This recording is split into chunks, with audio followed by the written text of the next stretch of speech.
As a man's wife from a home way, born in Asian village.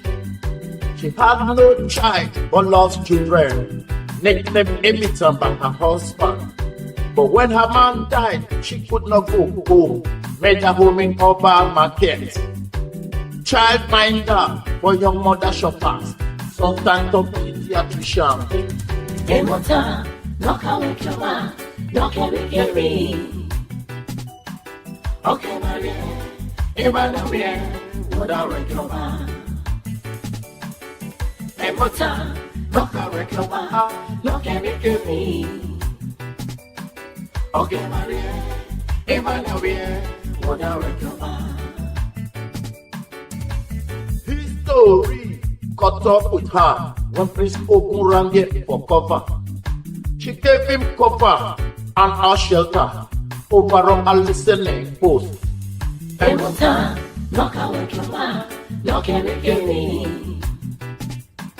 Okay, Maria, Emmanuel, what I recover. This young prince, he became a king over Ewari Great.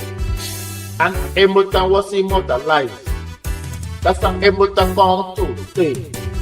Emota, knock away Joma, knock away Gary. Okay, Maria, Emmanuel, what I recover. Emota, knock away Joma, knock away Gary. Okay, Maria, Emmanuel, what I recover. Emota, knock away Joma, knock away Gary. Okay, Maria, Emmanuel, what I recover. Emota, knock away Joma, knock away Gary. Okay, Maria, Emmanuel, what I recover.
You're tuned into the Joe Brown Idele-Ero.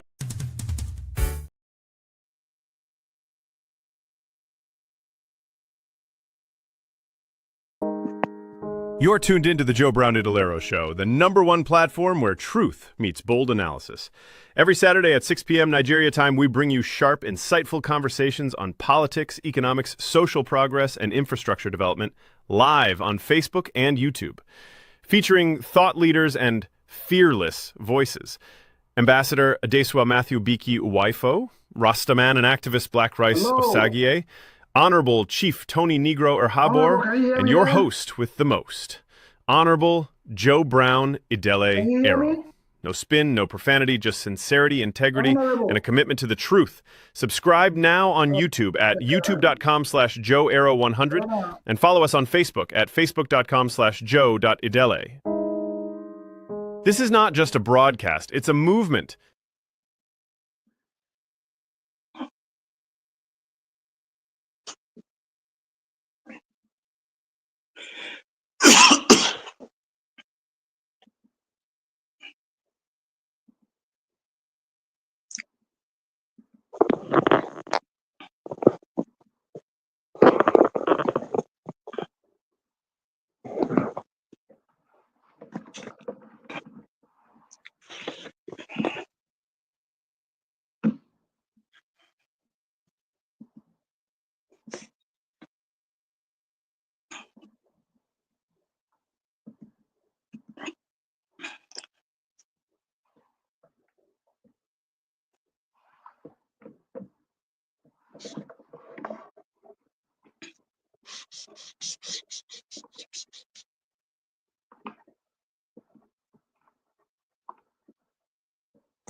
Can y'all hear me there? Hello, can y'all hear me? Yeah, I can hear you loud Hello, and clear. Hello. You I can hear can me? hear you loud and clear. I can hear you loud and clear. Can you hear me? I can hear you. Can you hear me? Yes, Chief Yeah, can you hear Wako, I can me, hear you. Joe Brown? Joe Brown, So can you hear me now? Can you hear me now? you can hear me now. Oh man, it looks like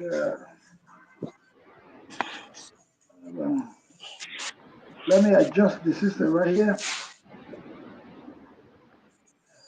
Can you hear me better? Can you hear me? I don't think. Yes. I can hear you. I can hear you. Is it better?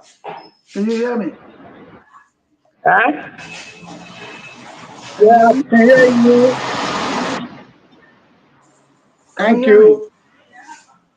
I can hear you. I can't hear you guys. Hold on, something wrong here. I can't hear you.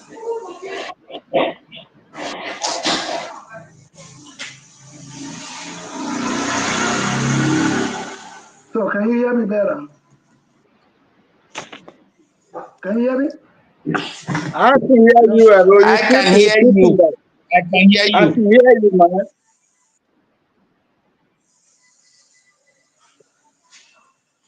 I can hear you.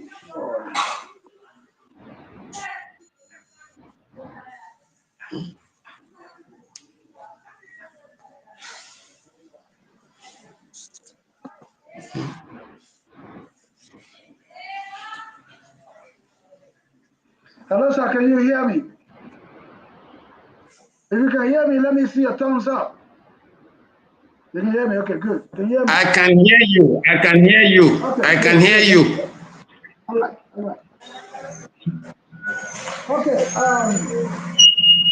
we are back again But on the Joe Brown I might have Idele-Ero to show. change where I am. You can hear me? What do you say, sir? I Ambassador, can you? said I might have to change where I am because of noise, but it's Oh, okay. okay. But I can hear you. Hold on, please. Just a second. Let me adjust this audio. It looks like, let me change it. Okay, can you hear me better?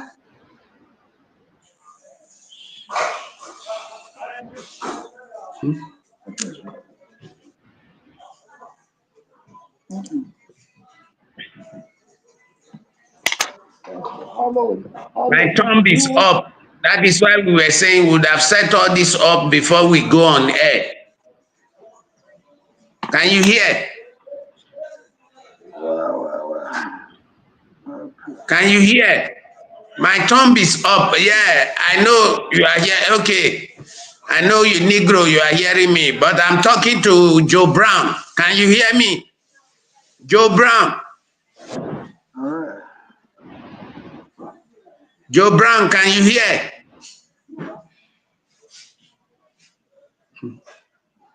I think we are good, right? We're good. We're good. Can you hear me? Okay. Chief Tony, you can hear me? Okay, good. That means everyone can hear us.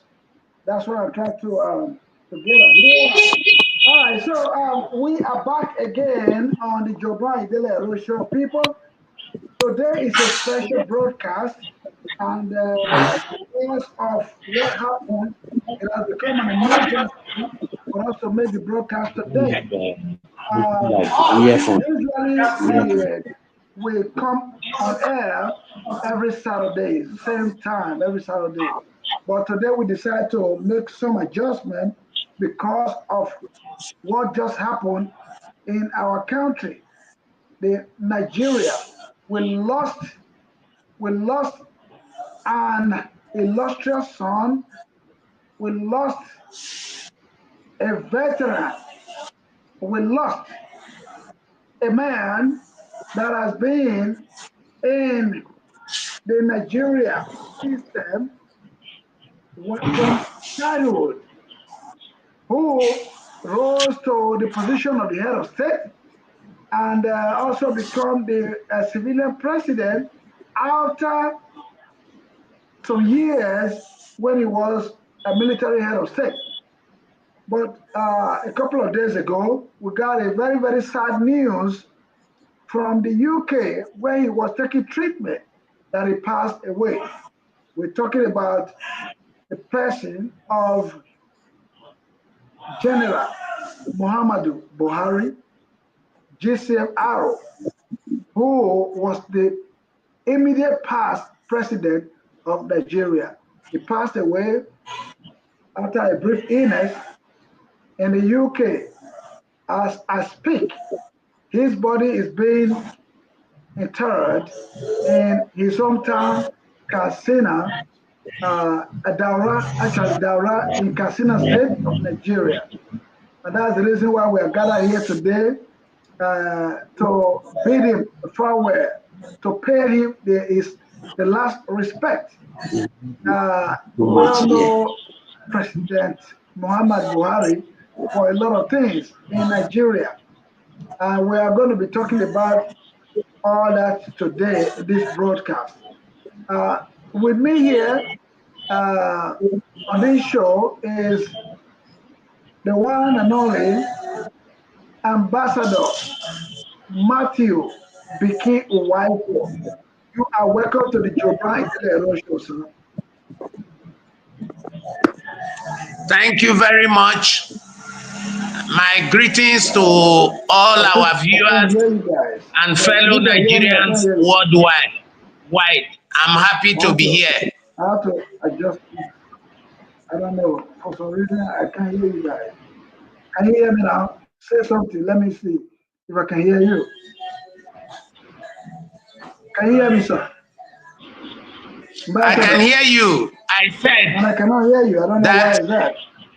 I can't hear you. I can hear you. You introduced me and I replied. I said, I'm happy to be here. Greetings to fellow Nigerians worldwide. And that I'm happy to be here in this program. Audio system working properly. If you don't mind, we'll just take a minute to do that. Let's see here. Let me see. All right, there's a problem here. So that's what the problem is.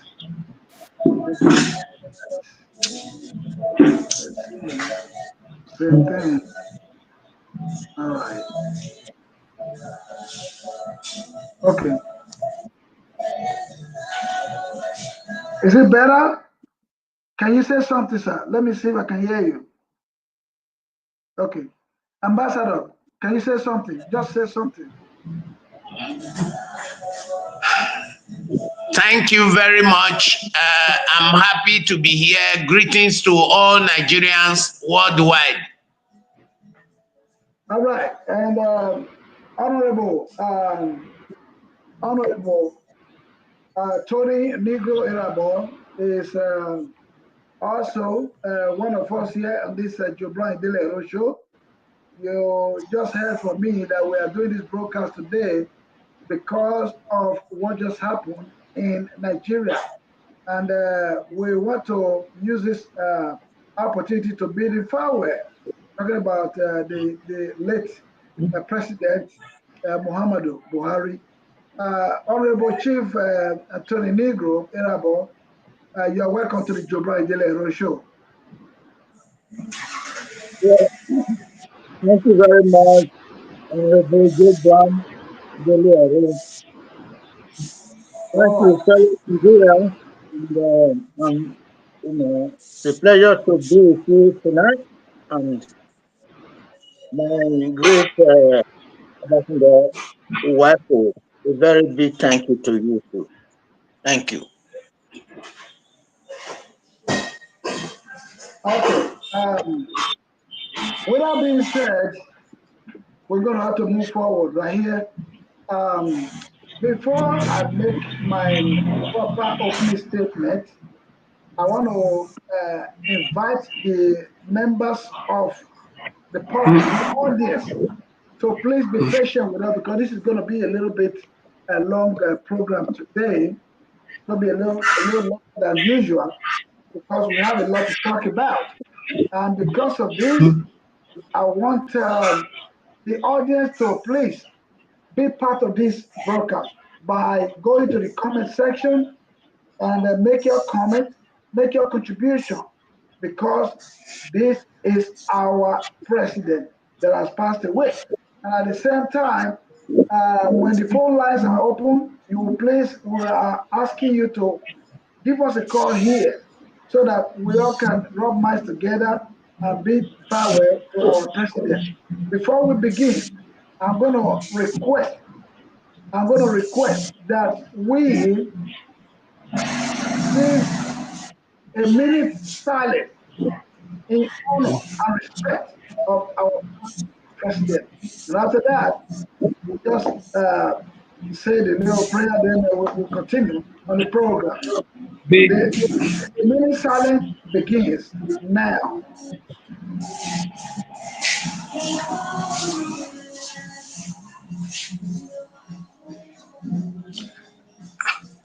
If I might crave your indulgence, I'm not hearing very well what you are saying. I want to change my location. How do I do that? I can hear I'm not you. hearing you very well. But I can hear There's you a lot clearly. of noise where I am. I want to change my location. Go ahead, sir. You can do that. You can do that. Go ahead. You can log out and log back in with the same link, okay, please? Just change your Okay. location. Yeah. Okay. Chief Tony Negro, are you there? He's talking. Chief Tony Negro, are you there? Yes, I can hear you. Thank you very Very much. well. Okay, that's good. Okay, so because he has to obtain permission to change his location based on the fact that he was having trouble hearing us because of the location wherever he is. Now, as soon as he come back, we will bring him in and then we will continue the show. All right. So in the meantime, we're just gonna do our intro music as usual. All right. So we will. Wretched and foolish jealousy, how did you come to enter me? I never was your kind, nor have a narrow mind, to vent your poor selfish desire, that others should not warm at my fire, and wish the sun should shine on men's food, flowers as well as mine.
Wretched and foolish jealousy, how did you come to enter me? I never was your kind, nor have a narrow mind. To vent your poor selfish desire, that others should not warm at my fire, and wish the sun should shine on men's food flowers as well as mine.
All right, we are still waiting for our brother Ambassador BQ Wifo to show up so we can continue the show where we left it. But in the meantime, I'm very happy to see my brother is looking so handsome. Talking about Chief Anthony Negro, look at that. Today is kind of different. It's a special day. He's handsomely dressed today. Look at that with the full regalia right there, you know. Is this a white suit or how should I call it? Man, and you are looking elegant right there. Thank you. Thank It's so nice to see you like this. you Wow. very much. So that goes to show that we're actually on a special broadcast today. We're technically, our brother is having some issues that he need to quickly take care of. I've invited our brother, Prince Idele-Ero, the chief security expert from Germany. So I guess, I don't know if he has made it home yet from his business. Yeah. So he said he just sent me a text message that is, he just got back from his job. So, and if you are listening to us, it's about our late president, Mohammadu Buhari, who passed away in the UK, now being interred in his hometown, Daura, in Katsina State, in Nigeria. We have decided to make this special broadcast today in his honor as a mark of respect for a man who served pretty well in that nation different capacity. So whether people, I mean, some people might say, why are we giving him all this honor or respect? Of course, no doubt about it, because if you know the personality that we're talking about here, you will understand that he deserves all kind of respect and honor for somebody who rose when from his youthful age, he started serving the nation up to his old age, and now he got sick and passed away after a brief illness. Anyway, so before the arrival of our brother, before he come back, I think we can actually continue this broadcast rather than continue to wait. Whenever he comes in, wherever he meets us, he can join us. So, like I said, I was about to start the minute silent that we need to have in his respect. So we're going to start the count of the minute silent now. Let's observe a silent for 1 minute for our late departed president.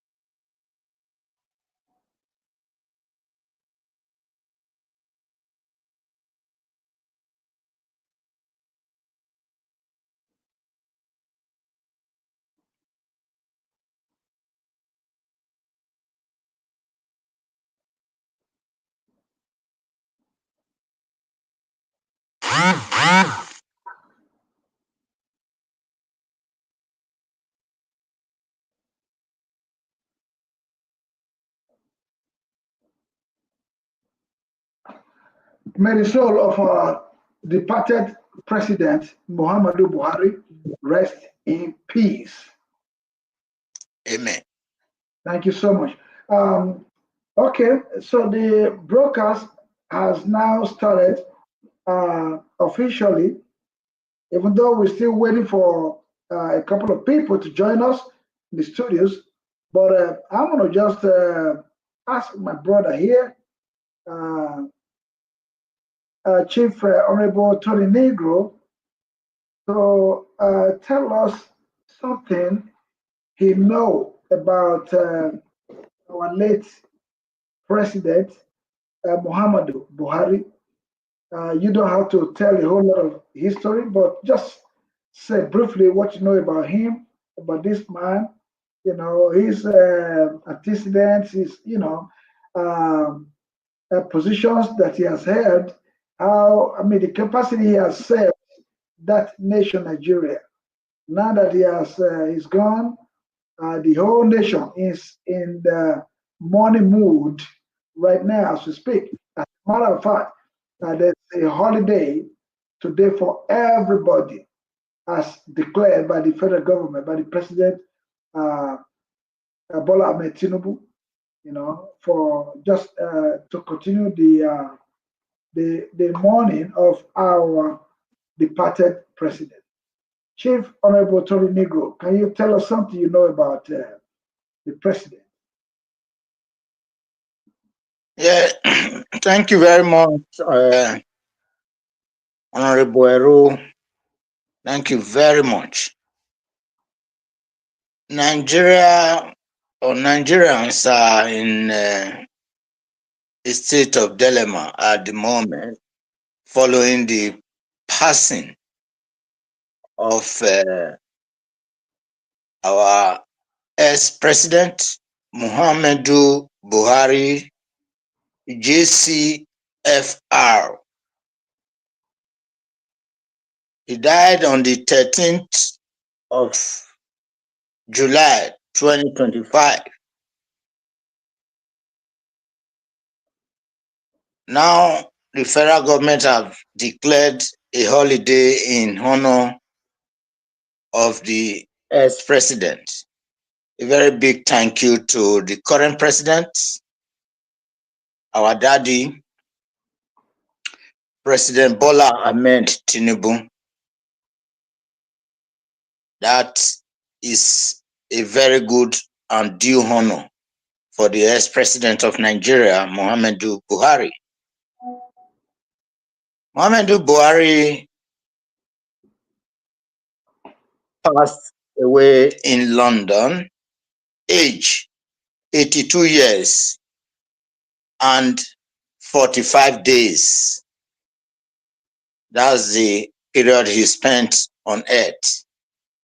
82 years, 45 days. President Buhari is originally from Katsina State,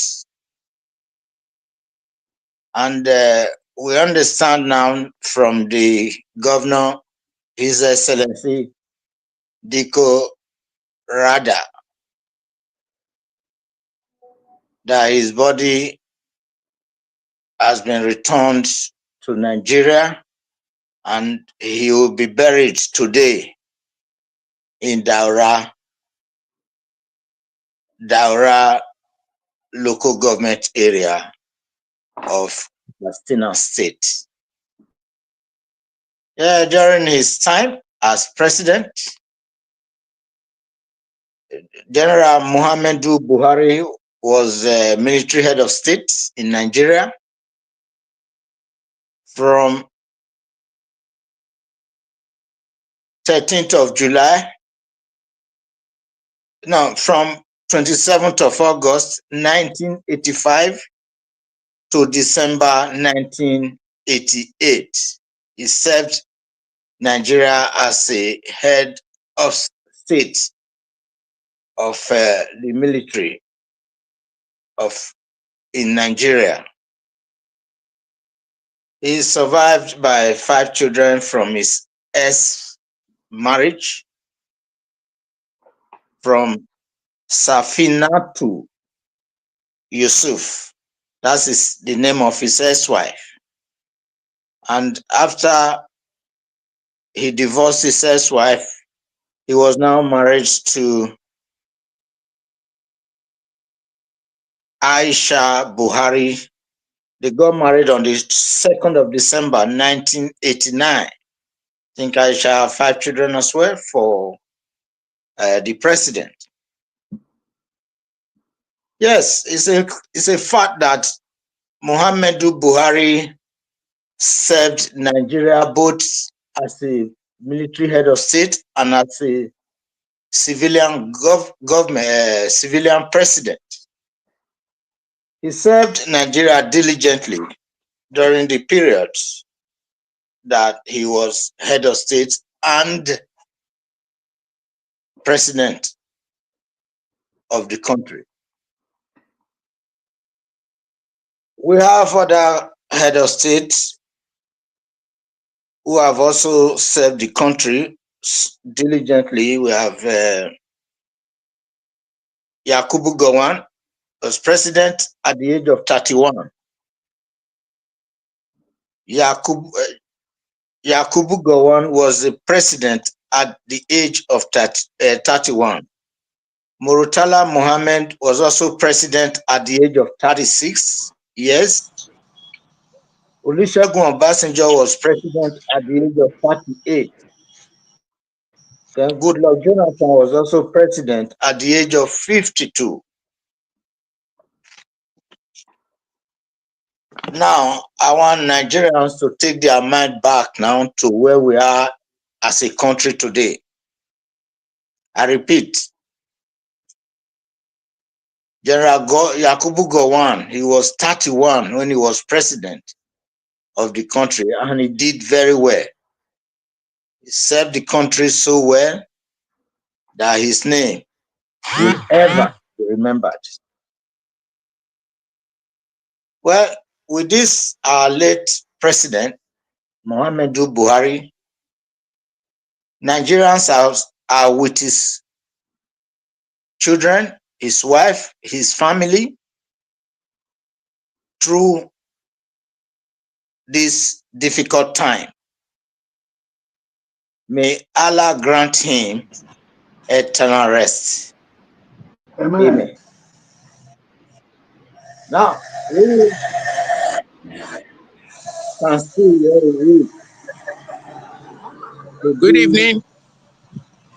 Yeah, thank you. Thank you. So we can see the benefit of serving your country diligently. He will ever remain in the minds of Nigerians.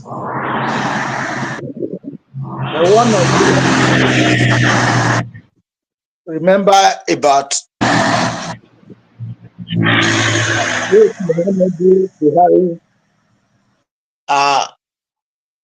most of the good things he did for our country.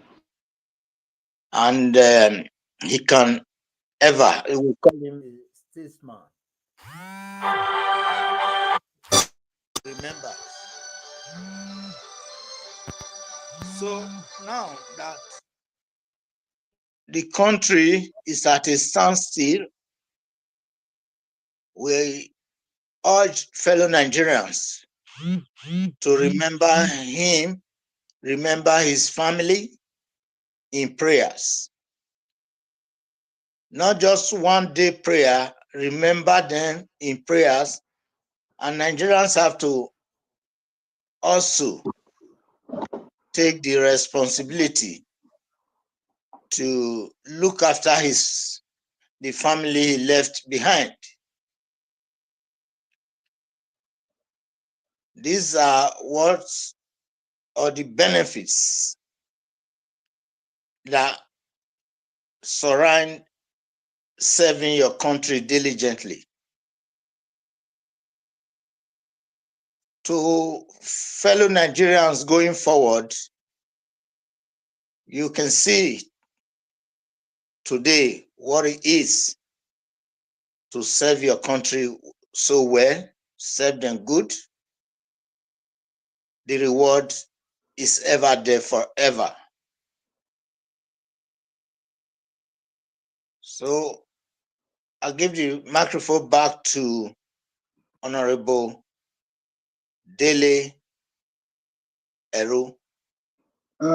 to create room for others to Thank speak. you. Thank you.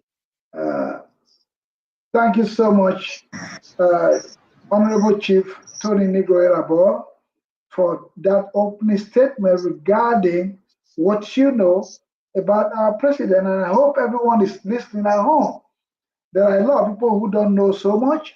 Some people just know that he was the president. They don't even know the background. But today, we're going to talk about a lot of it.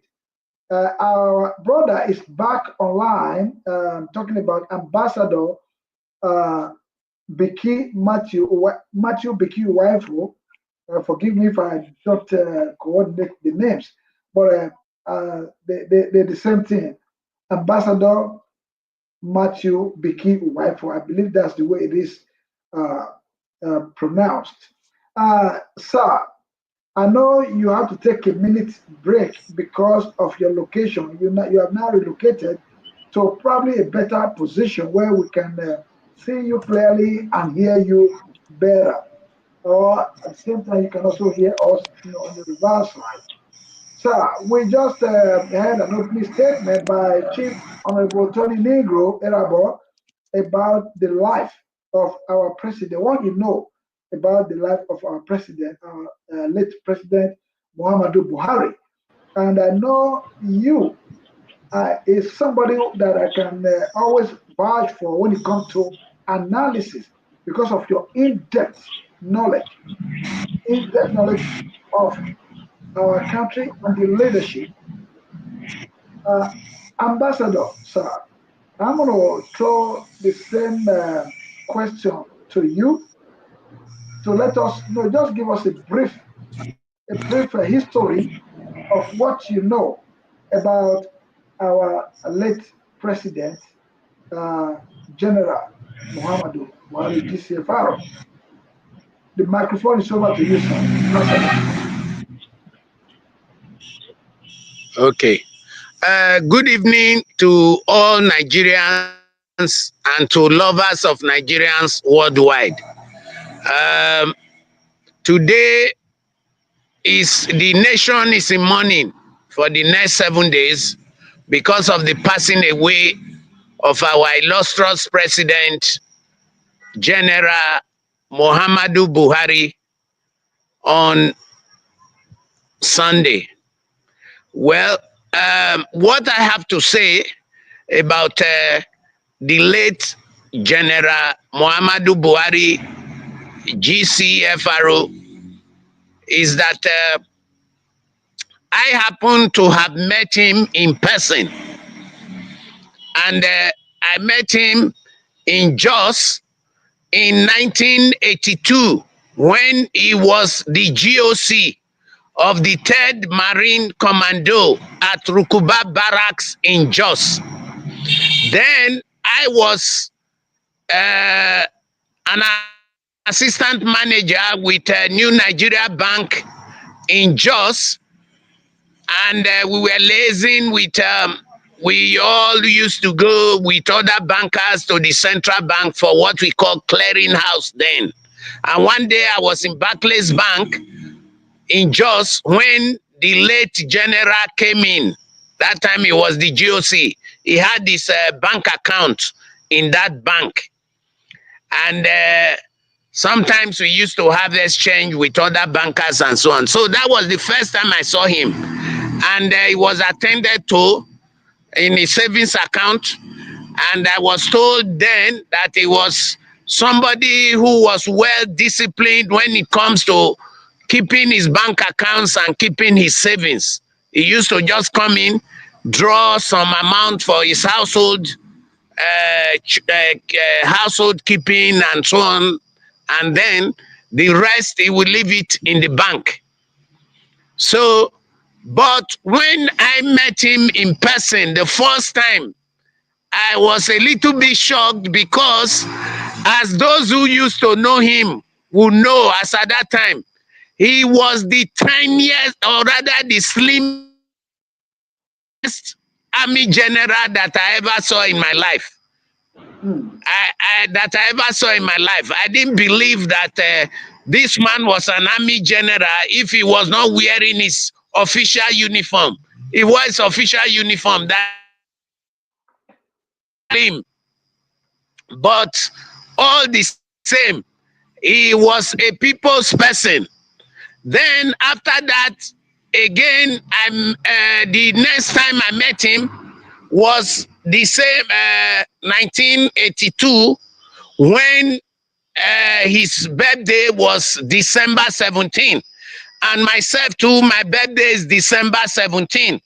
So after the Barclays Bank encounter, we happened to meet in other places. And on December 17, which is my birthday and was his birthday, I was in Rukuba Barracks for a visit because another army brigadier took me to Rukuba Barracks, and since it was his birthday, they had gone to pay him a visit, and they asked me to tag along. So I tagged along. So to show that our president led a simple life. He led a simple, very simple life. His best meals were akamu and akara.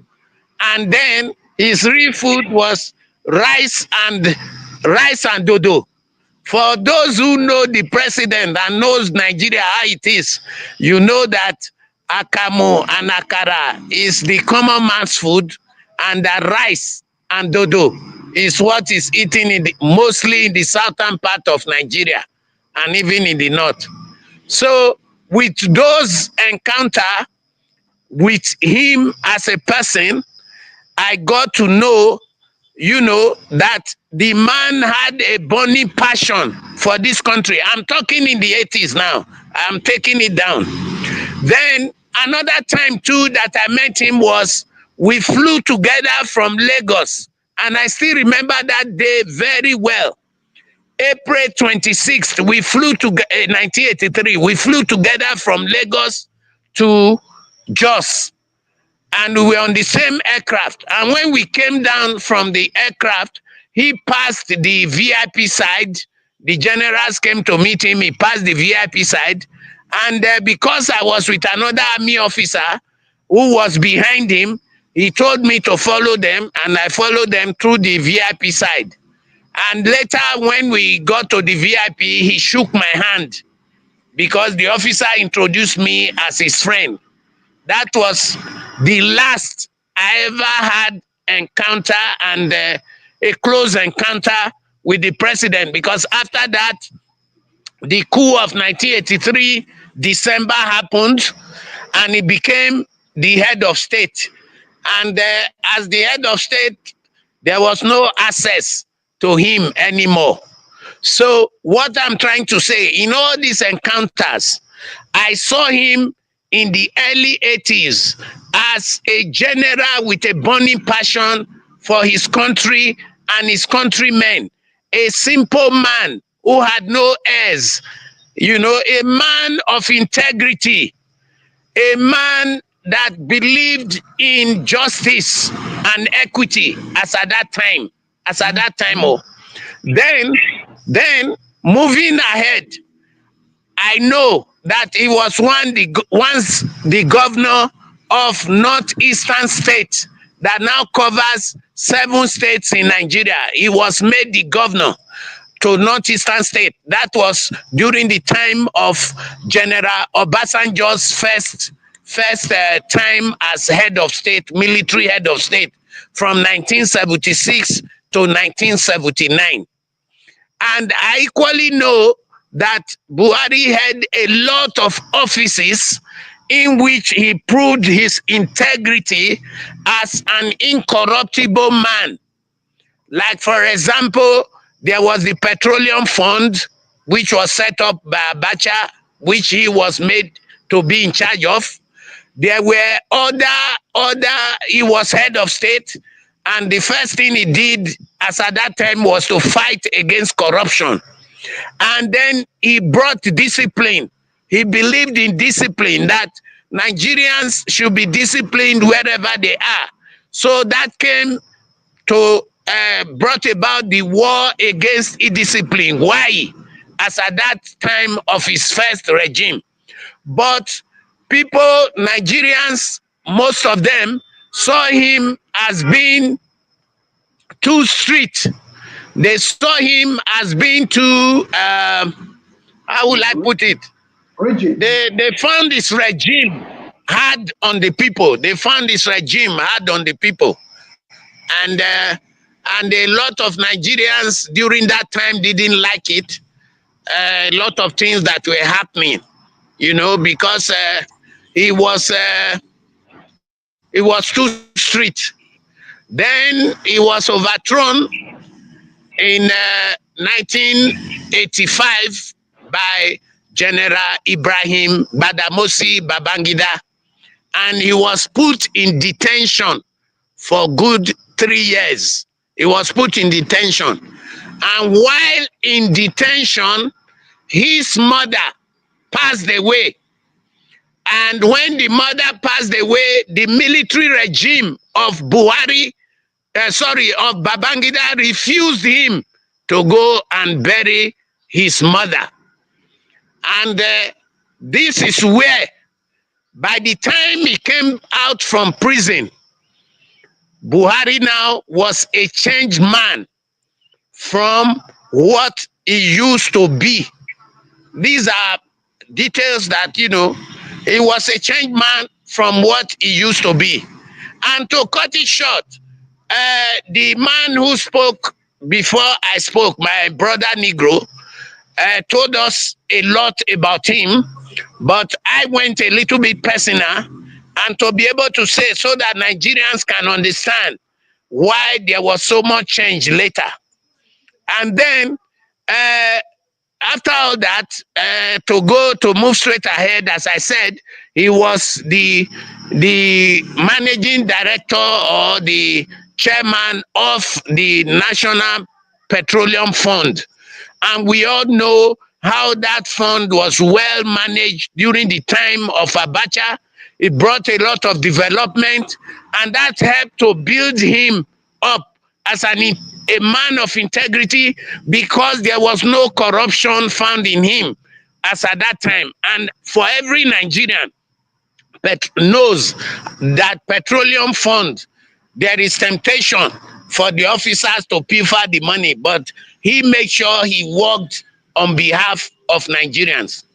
Then, the last I remember, he ran for election in 2003 against Obasanjo, and he lost the election.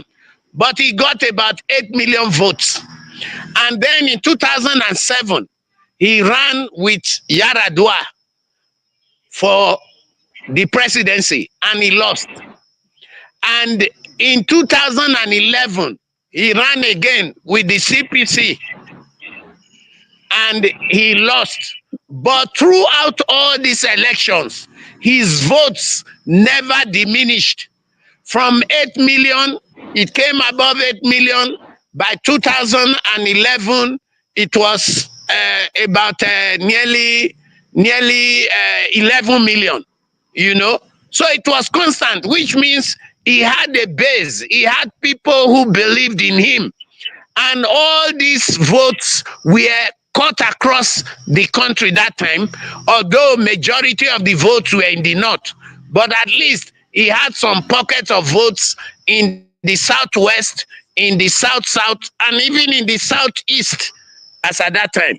So by 2013, they started a political realignment now, whereby he said he had given up, that he doesn't want to run again. He ran 3 times, he failed.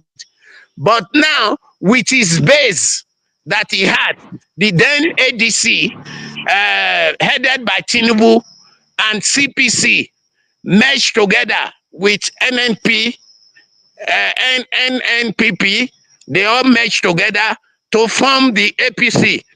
With even the AD that time, all the opposition parties, they merged together and formed the APC.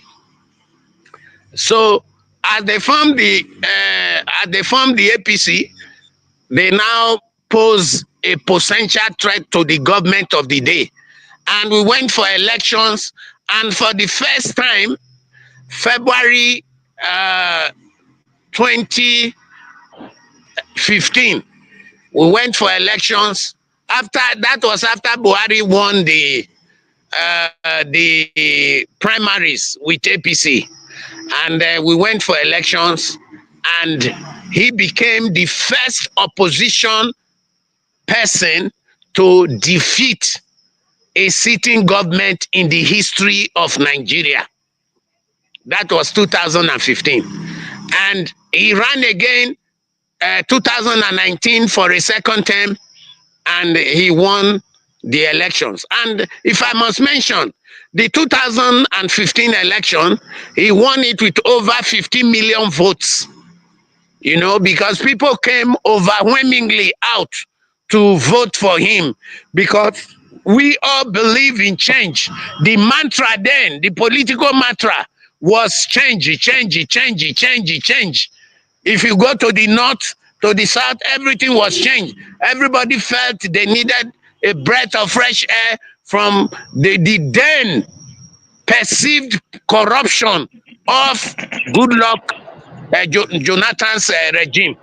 So everybody voted for change, and Buhari became the president of Nigeria from 2015 to 2023.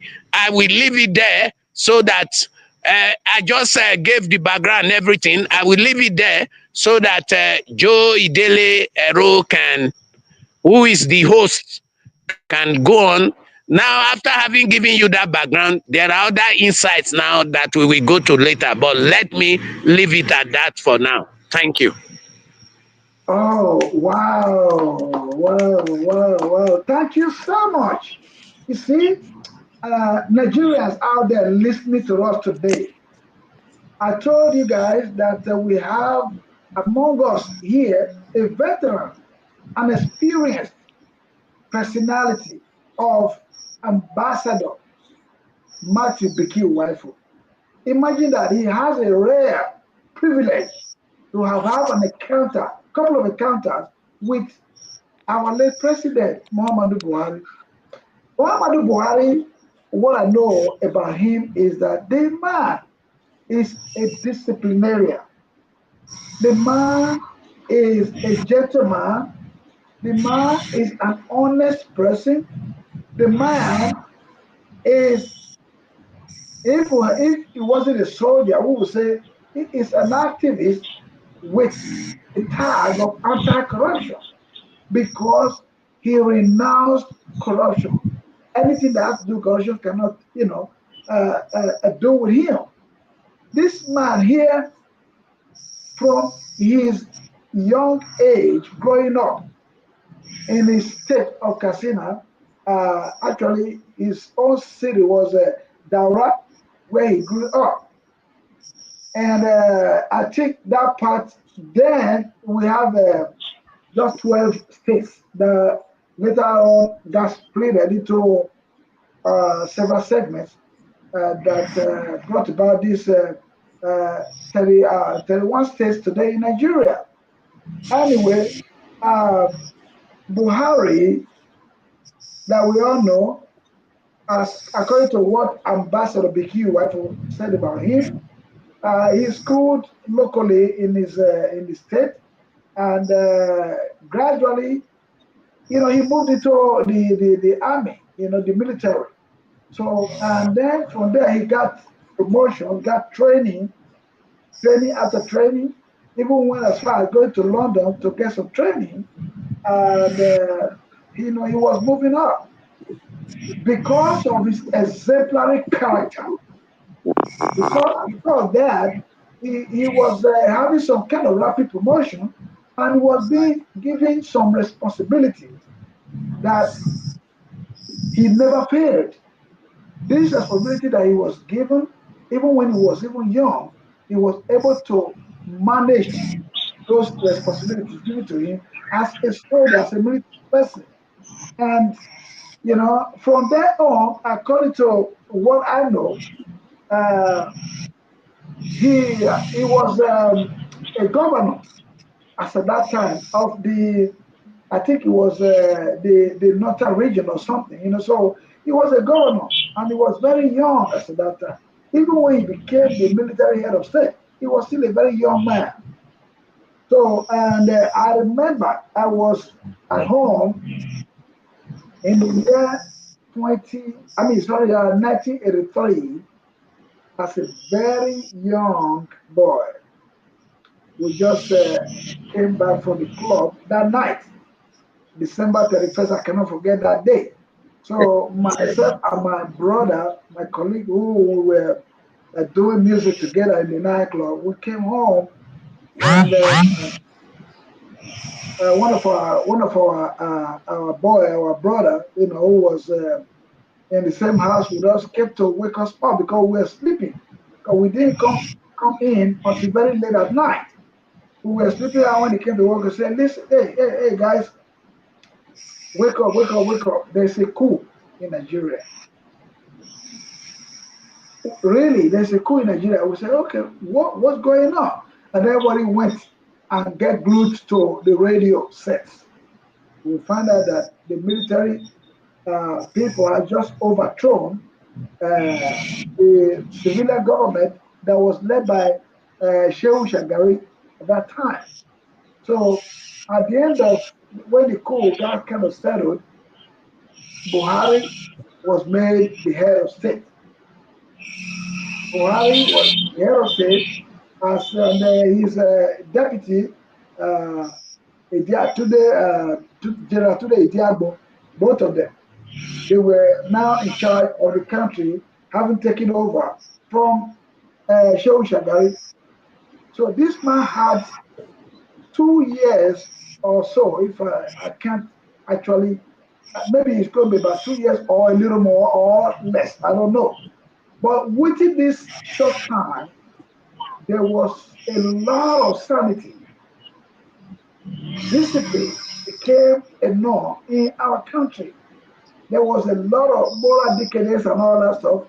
these people here, they came to sanitize the country, bringing in, as my brother said earlier, war against indiscipline. That was a tag that time that people now learn how to be disciplined, how to conduct themselves in the public, in the offices, wherever you may be.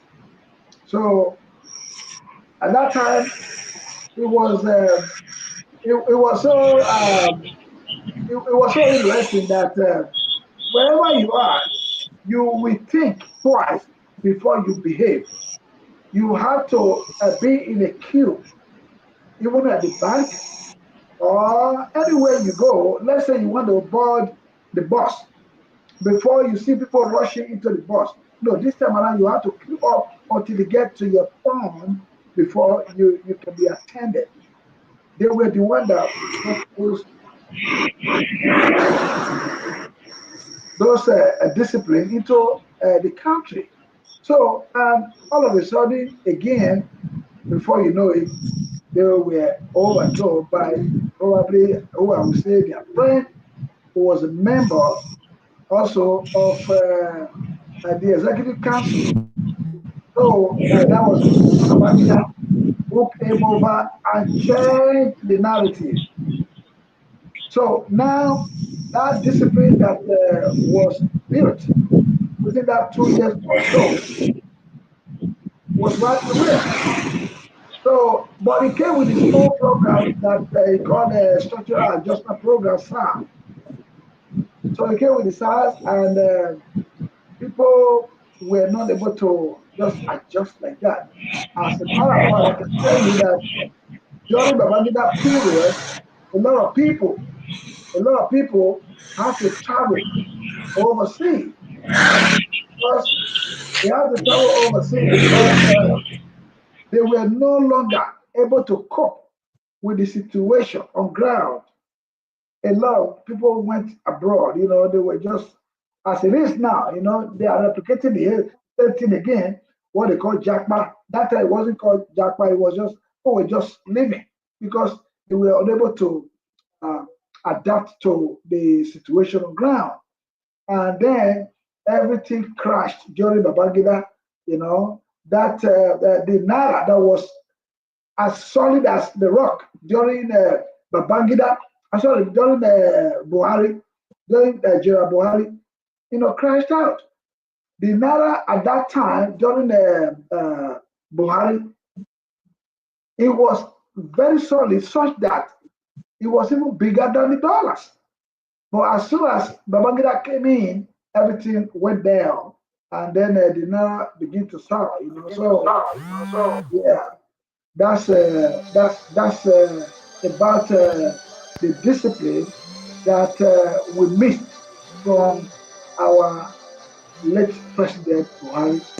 Not just that, when he was overthrown, according to what our brother said, you know how it is.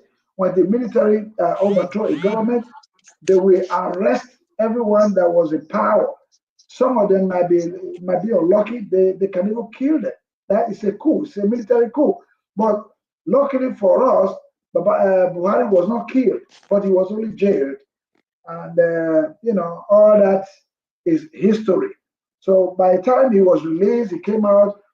It was about time we're getting transition into a civil rule, a civilian government, in Nigeria. But then uh, there was a lot of interjection along the line. We also had the likes of Abacha and all that, who was also a military junta, so they were just changing the button from one hand to the other until they get to Abdul Salam, who now made the proposal for this civilian government that we are in today. So, and then this same Buhari also still had that burning desire to lead because he believed that he can still bring in all those talents that he have, especially that has to do with discipline. And, the moral decadence as it was now, or as it is now, the man tried to bring it back. So that's the reason why he was contesting election over and over and over again. To my, if I can remember, this man contested up to about 4 times before he finally got the nod with the help of our present president, who decided to say, okay, well, this man is a popular man in the north, in the northern region. And actually, Buhari's name is synonymous to the north. Anybody that know him, everybody like Buhari in the north. So whenever he contests election, he gets the north overwhelmingly, but and managed to get some, scanty numbers in the west and the south side, and basically the east. So that's what was costing him the presidency until our current president, Bola Ahmed Tinubu, decided to say, okay, well, they had to form a coalition. And they collapsed a few political parties that now form one party, the ACN. The ACN, where he also contested, and then he was the leader of his own party. He has his own party. Buhari has his party that was CPC. So the rest is history. He finally got the presidency after the coalition. And I can tell you what I love about him. I've been telling my people, I just spoke to some of my family today. I said, you guys, don't be stereotypical. Don't follow what people say, what you don't know. Because of what you hear on social media or outside, don't believe them.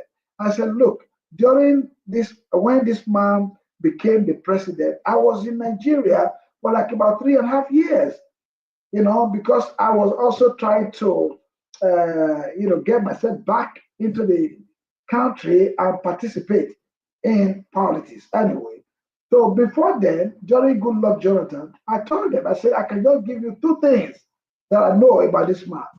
I said, one of them, there was, during Goodluck Jonathan, it was almost every day that there's no fuel. Everybody would go and sleep in the gas station.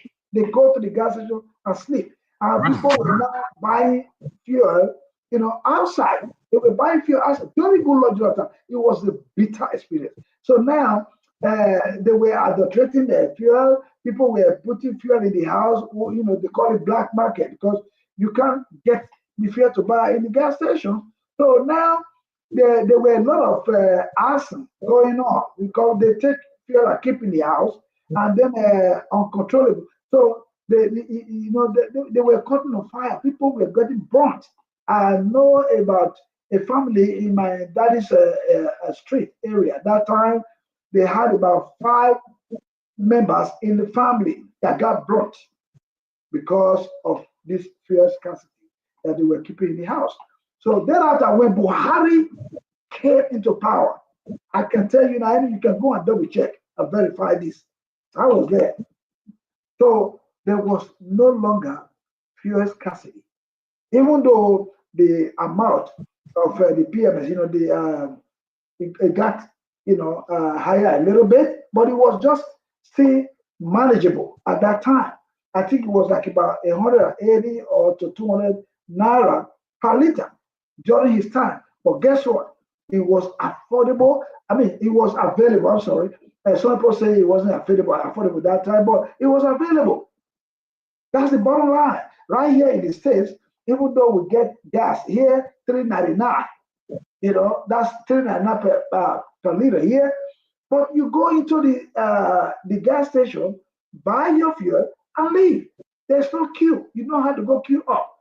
Regardless, the availability is what we're talking about here. That man made all that thing possible, against the backdrop of what was going on during the Goodluck Jonathan's administration.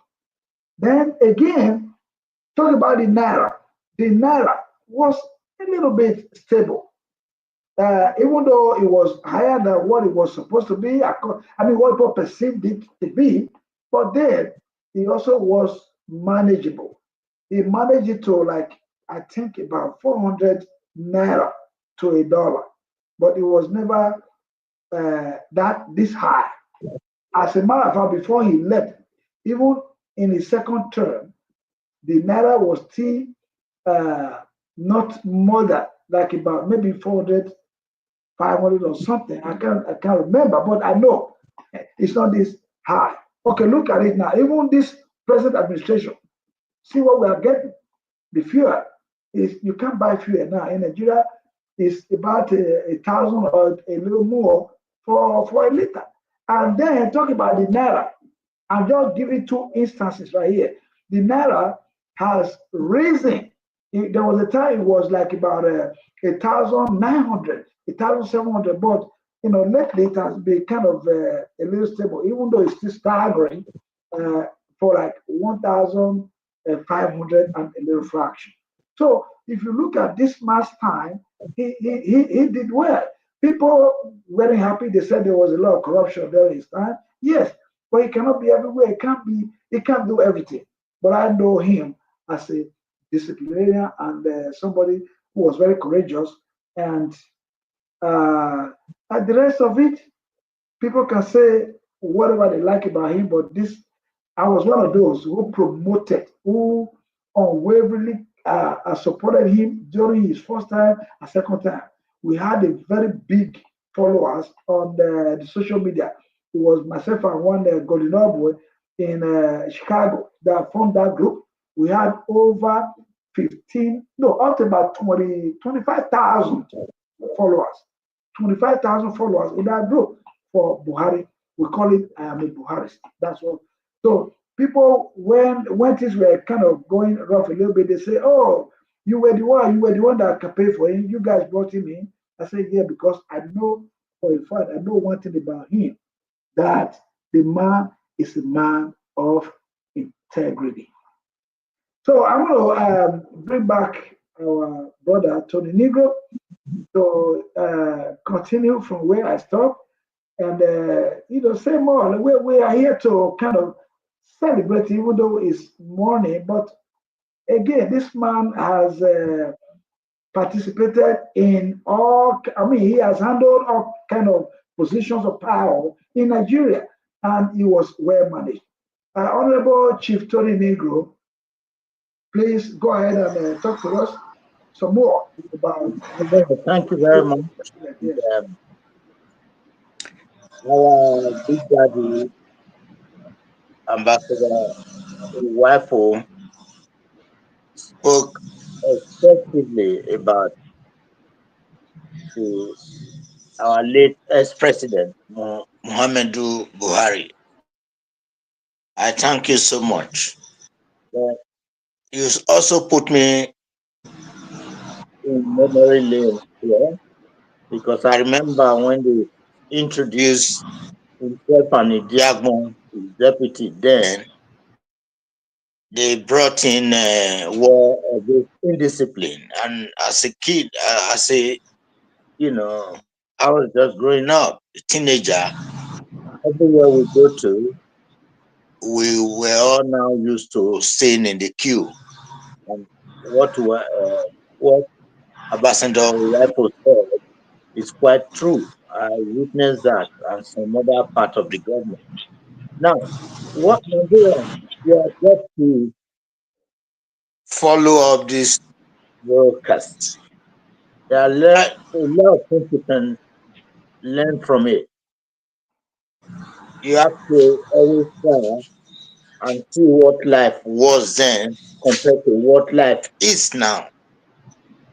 You will see that we have a big lesson to learn from it.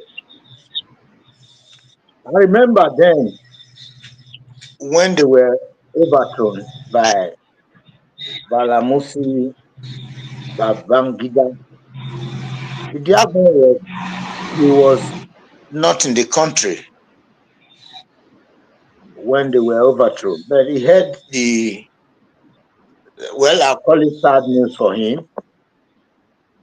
over the radio. But he insisted, listen, fellow Nigerians, please listen attentively here. He insisted, that's Tunde Diagmo, that he was going to return back to Nigeria. Everyone was surprised that Diagmo said he was going back to Nigeria. And really, Diagmo came, he returned. He returned to Nigeria. Why? He has nothing to panic about. No skeleton in his cupboard. This is one of the reasons that brought Mohammadu Buhari back to power when people had so much vested so much trust in him. Now Idagmo returned to Nigeria. Now in 2024, not too many years in between, now Edo State now have a governor. Nobody pursued this governor. He went into exile just on his own, without anybody chasing him. And now he's in exile. Where he is, he's talking from a hole like a rabbit, telling Edo people that he has everything. Whoever catch him, he will open book for them. Where are you going to open the book? Is he in exile? Then you see Diagmo return home. Then you can also see now how a governor went into exile. Nobody pursuing him. Now he left the country, remain unknown. Some said he left through the big stuff and so many things because he didn't go through the airport. So now Nigerians can see the difference compared to modern day rulers. We are in serious trouble going forward. When you have the wrong people in politics, this is what happens. So I thank God for late Tunde Diagmo. I think it was from Kwara State. What a responsible man to the core. So those talking from, or whoever is talking from a hole now like a rabbit, should come forward now, Hello. following dignity. Hello. Yeah. We are talking about the passing away of President Mohammadu Buhari. Let's please stay on that topic. No, don't worry, Barry. When you have the microphone, you can analyze your own analysis. Nobody's going to trouble you about that. We, in this platform, we have freedom of expression. Let everyone enjoy freedom of expression here, if you don't mind. Thank you very much. So that is where we are now. And going forward, we should be very, very careful whoever we put forward to rule us. Thank you very much, Honorable Idele-Ero. God bless you. All right. Well, thank you. The interjection right there was it's okay, and I also appreciate your response to it. Our brother here, Ambassador Wifo, tried to moderate for us to stay on course. And you are not at a point at all. You were trying to make some points with your own analysis. Try to compare what was before and what it is now. That's the state of our nation, Nigeria.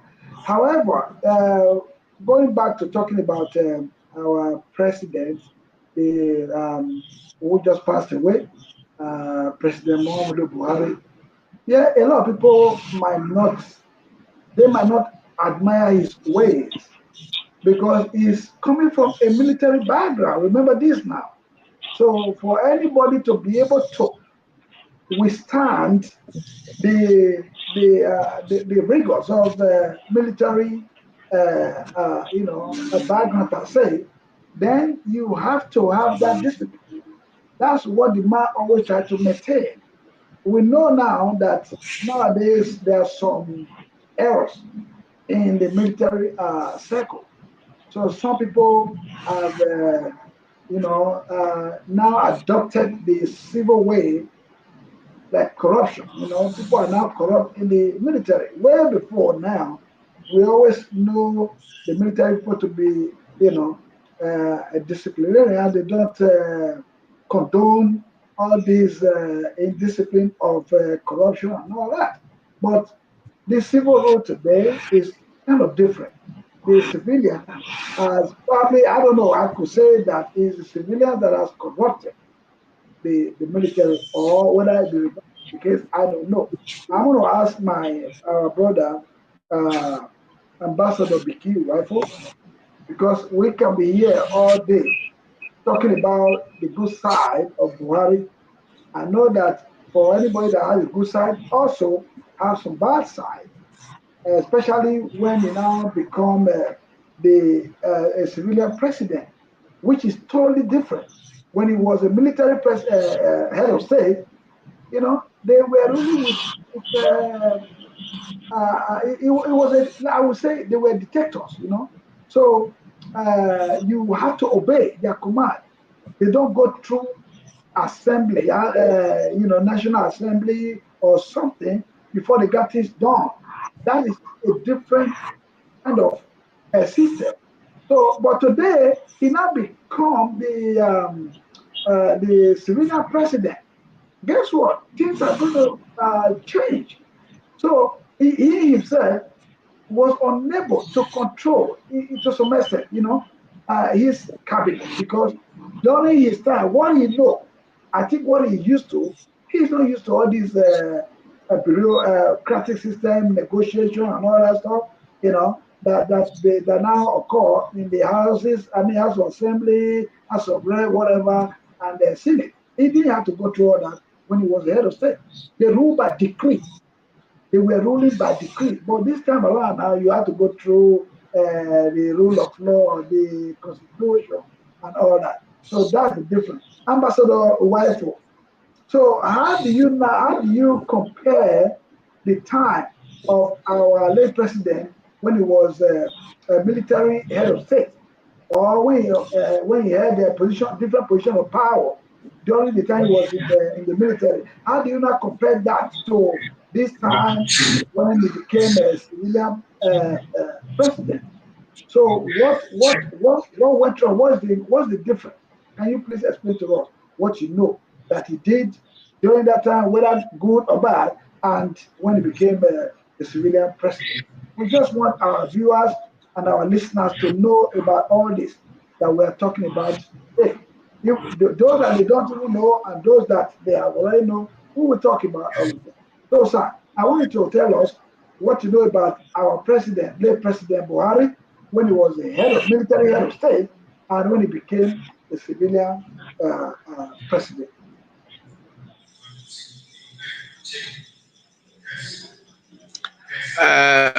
Thank you very much for having me once again. I've given you his background in my first speech. I gave you an idea of his background, where he was coming from, and I remember mentioning that after his detention, he changed. Well, we will not have, we don't have a lot of time to stay forever in this program. So I will just summarize what is the situation right now and what was the situation then. Well, when Buhari came the first time, that was from 1983 December to August 1985. Nigerians considered this rule to be very draconian. It was draconian, and like you said, they ruled by decree. There was austerity measure, things were tightened up and all that. Fine. The dollar was about 3 to 1 then, 3 naira to $1, and so on and so forth. But their human rights was next to zero. There was no respect for human rights nor the rule of law. It was like if the state, where the country was in a state of emergency throughout his rule the first time. And that is why when Babangida overthrew him, there was general happiness among the population. Everybody was glad because they felt as if we were living under an emperor as at that time. Having said that, with the background I gave, Nigerians, we must be frank, with my assessment, reading the newspapers, reading the internet, a lot of internet, and with the little research that I did, Nigerians are very angry with President Mohammadu Buhari. They are very angry. And I think he knew it. I think he was able to sense it. That is why he left a message with the wife, that the wife should ask Nigerians to forgive him. Because in 2014, when Buhari won the primaries of the then APC, everybody in Nigeria, because of his track record of integrity, everybody in Nigeria was looking forward that the country will move to another level, that corruption will stop. I remember then our present president then during campaign telling us that if they come into power, that the fuel will be reduced and that we will have electricity within 6 months. Those were the things that were said as at that time, which were not fulfilled up to today. So what am I saying in effect? Even the tide that brought Buhari in, that was when Boko Haram started. That was when, according to Buba Galadima, at that time, a meeting was held in Kaduna where foreign mercenaries were imported to Nigeria, you know, to make sure that in case if Goodluck wins the election, then there was going to be war. And that, I think, is what led Goodluck to say that no blood of any Nigerian is worth shedding for the ambition of any politician. But I think now, looking back in retrospect, you know, we see that that I wish he knew as at that time what the future holds. He wouldn't have made that statement because a lot of blood was shed. And what do I mean by blood? Nigeria had lost a lot of lives in peacetime, even in peacetime, more than it has ever done. What do I mean? Buhari came into power, and like I said, those were accusations in the press by close associates of his that were never refuted by his government. He never came out to say it was not so. They never came out to tell us that there was no meeting in Kaduna where they imported foreign mercenaries from Fulani herdsmen from Mali, Niger, Chad, and up to Senegal. They never, they never refuted it up to today. And it is from there we started having problems up to the extent of the Chibok girls being kidnapped. All was to remove Jonathan, President Goodluck Jonathan, from office by all means. And they succeeded. And one would have thought that immediately Buhari came to power, that he will meet the hope and aspirations of Nigerians. He started, yes, with the fight against corruption the first time when he came to power. He started the first 6 months. Yes, But after 6 months, the whole thing fizzled out. And I must tell you, remember, when Buhari came to power, a bag of rice was 7,800 as at that time. What is the price of a bag of rice today? What is the price? The price of a bag of rice is approaching 100,000. At a point, it even went over 100,000. Now, you were saying when Goodluck Jonathan was leaving, Naira was about 175. And under Buhari, when Buhari was leaving, it was 500 and hovering about 550, although now it is 1,600 and something. Now, what I am saying is that life became under Buhari. It was as if there was no president in charge, because life became very, very tough for Nigerians. Fulani headsmen. Who are the Fulanis? The Fulanis are not even up to 4 million in a population of 200 million. But they are busy, the headsmen that were imported. Nigerians have lived together as a complete unit since independence. I know a lot of Hausa people, Fulani people that live together with their fellow countrymen in peace and unity and in love. But these imported mercenaries came and turned everything upside down. They became the Fulani herdsmen, marauding and carrying out series of killings, farm evasions, and I can call it programs to even wipe out certain tribes from the country, seizing farmlands, raping our women in the farmlands and so on. And yet, when you arrested any of them and take them to the police station, they will be freed. Our policemen were disarmed of their function. A cow became more valuable than a human being under Buhari. This is the truth. I'm telling you the truth now. I said it before about how he had empathy and all that. And I told you that I feel that maybe his detention is what changed him. When he came back, and my own assessment is as if he was out to revenge and punish both perceived enemies and real enemies during his rule. Because I will not tell you lies, that is still the same thing now we are in.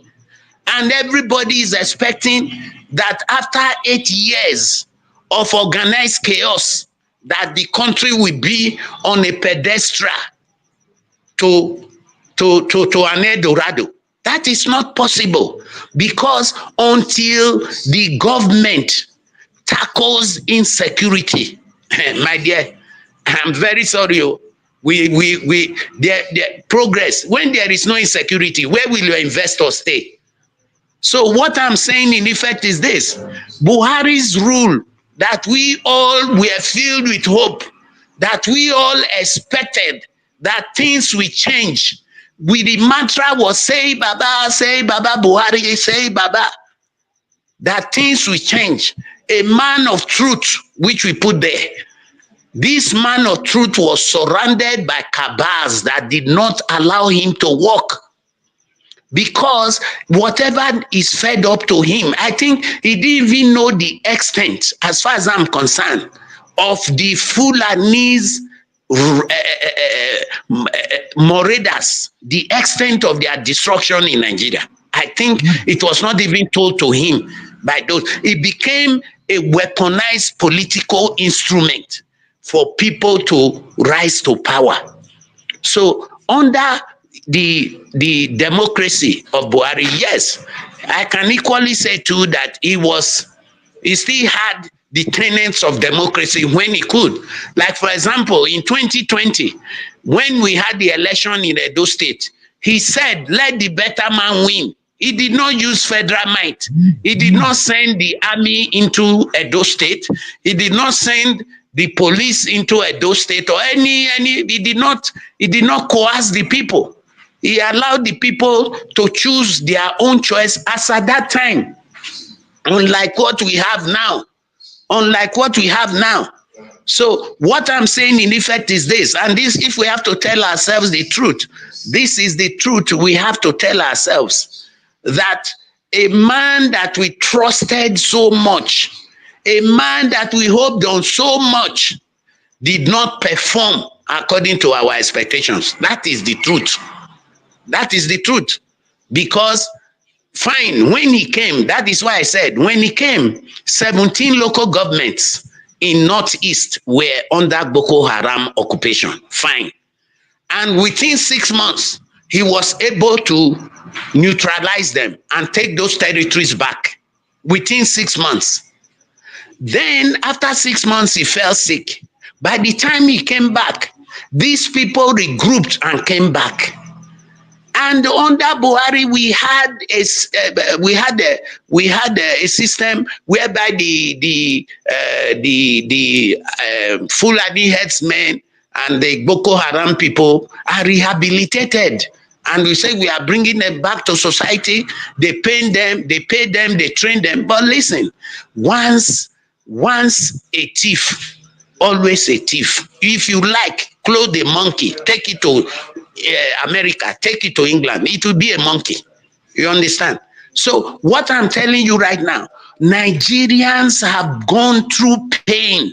If we have to tell ourselves the truth, Nigerians have gone through pain. And I think that is why he said we should forgive him. Because like Abacha said, when you find any insurgency anywhere lasting more than 24 to 48 hours, then the government has a hand in it. That is what Abacha said. The government has a hand in it.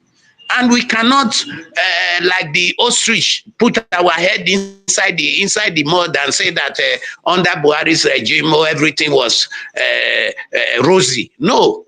Nigerians went through pain, and that pain is still there right now. That pain is still there. Fuel that used to be, when Goodluck Jonathan was there, fuel was about 200 naira. Now we are paying for fuel 955 because it dropped from 1,400 and something.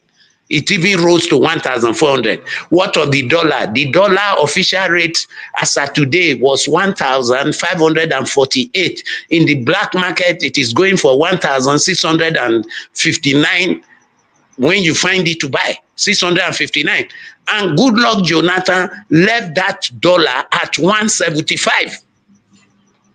You know, and the prices of everything. Imagine Nigeria is the only place where a price will jump from 7,800 to nearly 100,000. That is a rise of over 1,000%. That is the truth.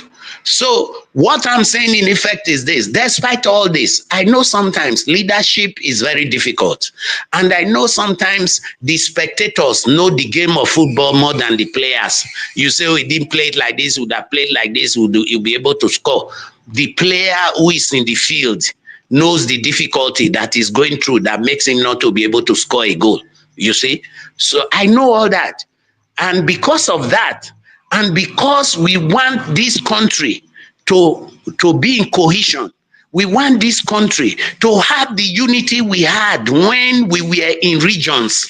Freedom. That time, I remember 1976, I used to drive all the way from Lagos to Sokoto, drive overnight, leave Lagos 6 o'clock in the morning and get to Sokoto about maybe 6 the next evening. And throughout the night, everywhere was safe. But to see today, by 6 o'clock, people are inside their house. Nobody is safe anymore. Nobody even knows what tomorrow will bring in this country. All this started during the time of Buhari. And like I said, it got to a point, a cow became more important than the citizen of Nigeria. That is the truth. We should tell ourselves the truth. But having said all that, the man came, did his best, did what he could do, and is no more. So my condolence goes to his family. My condolence goes to His Excellency President Bola Ahmed Tinubu. My condolences go to the National House of Assembly, both the House of Representatives and the Senate. And my condolences goes to all Nigerians. We should please sit down, even those elements that are still there, that want to plunge this country into chaos, that don't believe in peace, that believe in tribal hegemony and religious bigotry, all those religious fundamentalists and so on, should realize that everybody buys in the same market. Everybody, whether you are a Hausa man, Yoruba man, Igbo man, Bini man, Urobo man, we all buy in the same market. You understand? And in the end, Buhari's life just showed us, in the end, all of us will die. What legacy do you leave behind? A legacy of pain? There are a lot of Nigerians, they don't even want to hear the name Buhari. That is the truth. Why there are others who maybe benefited them and they feel that it was okay. That is my take, my dear brother, on the whole issue. Yes, we lost a man that believed in this country. We lost a man that had passion for this country. That is why, like you said, Idele-Ero, he kept running. Yes. But when he finally got the prize that he ran for all this while, I can say that his government was hijacked. It was hijacked. And if you look at it from that angle too, then you'll be able to say, oh, I think as he asks for forgiveness, he should be forgiven. Yes. So these are the two aspects. I talked first about how he's a man of peace. I believed in the country, but his term, 2 terms, there were actions he was supposed to take that would have nipped the thing, this insurgency. It would have nipped it in the bud, but those actions were not taken. And by the way, when God said, let there be light, it seems Nigeria was left out. Nobody is talking about light right now. They promised us before Buhari became head of state that in 6 months they will give us light. We are still, in fact, 3/4 of the country are still battling with light problem. And light is what can plunge this country, raise this country into an industrialized country. Light. Instead, I find it a shameful act that people are concentrating on talking about 2027 when the basic issues of electoral reform, when the basic issues of providing amenities for the poor masses, when the basic issues of relieving this excruciating pain and hunger-infested atmosphere that has been visited on Nigerians should be removed. Instead of concentrating on all that and the program, they are distracting President Ahmed Tinubu from the work he wants to do, the hope he says is rising from Nigerians. So please, as we are burying our president today, let every Nigerian meditate. Let them think of what they can do for their country and not what their country can do for them. Thank you very much. God bless you. Wow. Okay. You see, it is always good for us to come out like this in the roundtable discussion, and you have been able to come up with a lot of things that they are true. I wouldn't doubt them. I would not, because I actually witnessed all this. You have said a lot about him, about Buhari.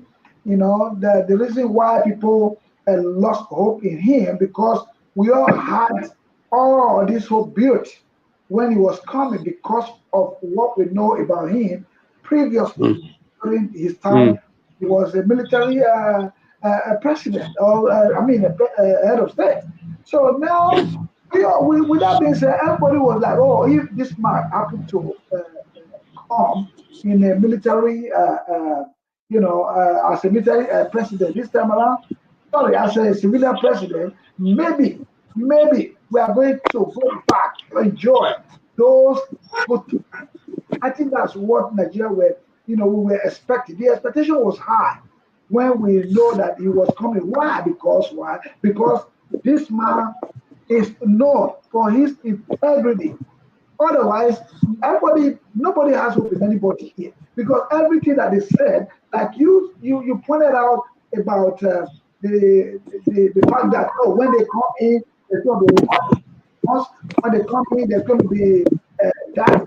Those are political statements. Those are just a hopeless and empty promise that never comes to fruition. So we all know that. But that is why our even Nigerians now generally we have lost hope. That's why we see protests here and there whenever there's any government, any new government, because we know that they are all just coming to look. That's our perception. Even if they are not actually doing it, especially the leaders, want to put them on mute. So even if we are not sure if they are going to do it or not, but we now believe that all those promises are always empty. They are never kept. So it is not just Buhari alone. But the only thing I can point out from your analysis is that we all had hope, high hope on him as somebody who is known for integrity. But unfortunately, again, like I said earlier, that when he was in military head of state, they were ruling by decree. So whatever they say, you got to obey. You got to obey. But this time around, when we are in the civil system, civilian system, or democratic system, they just have to go through a lot of protocols, going through National Assembly for approval. As at that time when he was a military head of state, he didn't have to do any of those things. No, he don't need any assembly to approve anything for him to, before he carry out his, his actions. So that's the thing. But this time we have orders that are not followed, executive orders that are not. We don't have any hope as Nigerian. I'm now speaking as a common Nigerian here. We do not have. We have lost hope in any politician that is coming our way. If they tell us they are going to give us light, believe me, they are going to give us darkness instead. That's what is going on here. Because none of them has been able to prove that they can do what they promised during campaign. That's our problem. That is not just Buhari. So even then, Buhari was still able to contain. He was able to contain some of this mess during his time. I would just you just said it now. Look at the progression. Look at the progression into maladministration and all that stuff. Look at the progression of things from even bad to worse, and it's going to keep on going like that.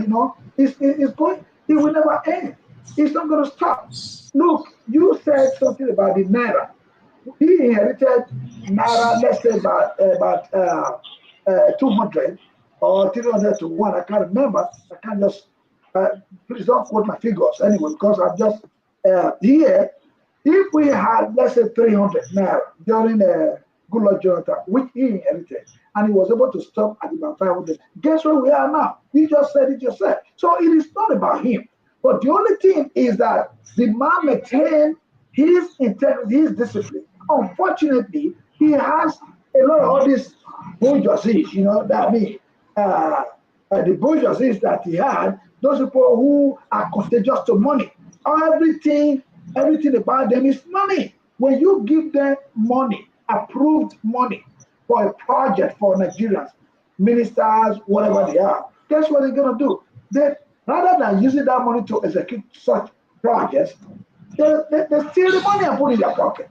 So, and there's little or nothing for a president to do. That's why I said there's difference between military, right, decree, and the democratic system, So if it was during that time, all he can just do is, okay, well, they go arrest him and put in jail. But he can't do so when he now became a civilian president. He didn't realize that. I can tell you now, He probably didn't realize that. He didn't tell me that, but I know if he has realized that things are going to change, it's not going to be like what he was when he was a military head of state, then he probably would have just said, well, let it be. You know what I'm saying? But then again, for the love he has for the country, he keep trying and trying and trying. And when he finally got it, he now see that it is not something that he can do alone. Most of the actions are carried out by people who he didn't know, who he cannot trust, and because why?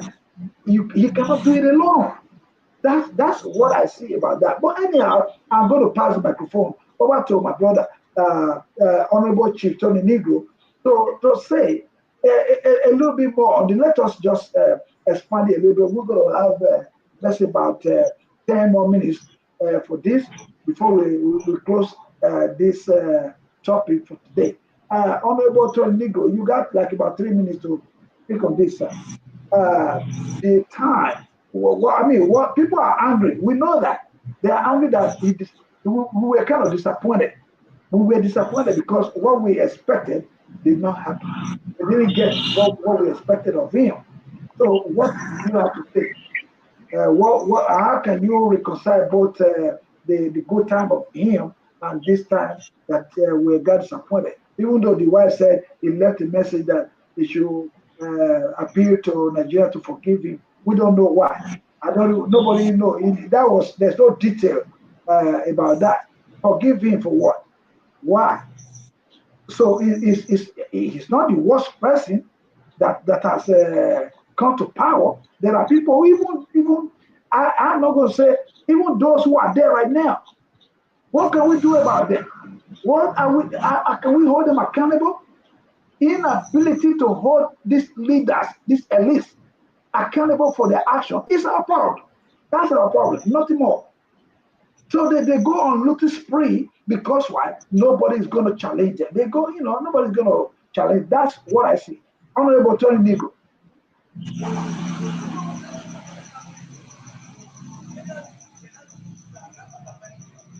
Tony Negro, unmute yourself and speak, sir. Yeah, thank you very much for this great opportunity.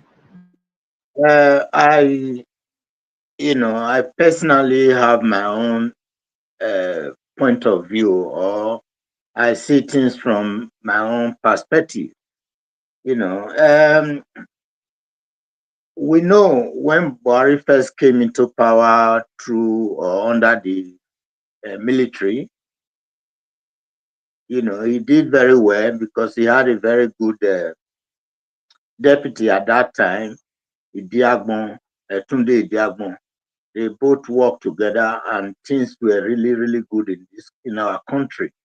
That very period, I remember they were paying off debts, and they were very transparent, and there was a huge degree of accountability in their dealings. They were paying debts that Nigeria was owing, and things was very, very getting better for the country in discipline in everything. But when he came in as democratic president, like under the civilian rule, I think he really struggled. He really struggled to put things in place because he now discovered that there are many ways, there are many problems that goes with democracy for people to come in and express themselves. People come in and, oh, he cannot take decision on his own. He has to go through the National Assembly. He has to do so many things. So he really struggled. It wasn't the same game he played when he was in the military. So those are some of the problems he encountered during his time as president before his passing a couple of days ago. So Nigerians, our country, our people complain too much, because they just believe that If bag of rice is 20,000 today, it should ever remain 20,000. It should not go up. The whole world is encountering this problem now, economic crunch. Even in this country, when I first arrived this country, we used to buy a can of Coke for about 20p. Now it's gone to £1, £1 30 pence, £1 50 pence for a can of Coke. So everything is moving. The world is moving. We have to move along with it. I am not trying to side the government. The government should do things to raise the standard of living in our country. So these are the problems we are encountering. If you see, every time we have a president, we blame the president. When the president goes, the next one that comes make life even worse for the people. We blame that one again, and when he goes, the next one again, things are even more difficult again. They are about to cook another one now. People talking about the coalition, these are all ways to trick you to get your vote. They can't change the country. The country will even go worse in their own time. People should be patient. Let the government of the day give them time to climb. When Alex Ferguson took over as a manager of Manchester United, he stayed for 4 years or 5 years without a trophy. And when he started getting his hands on trophy, he won 30-something trophies.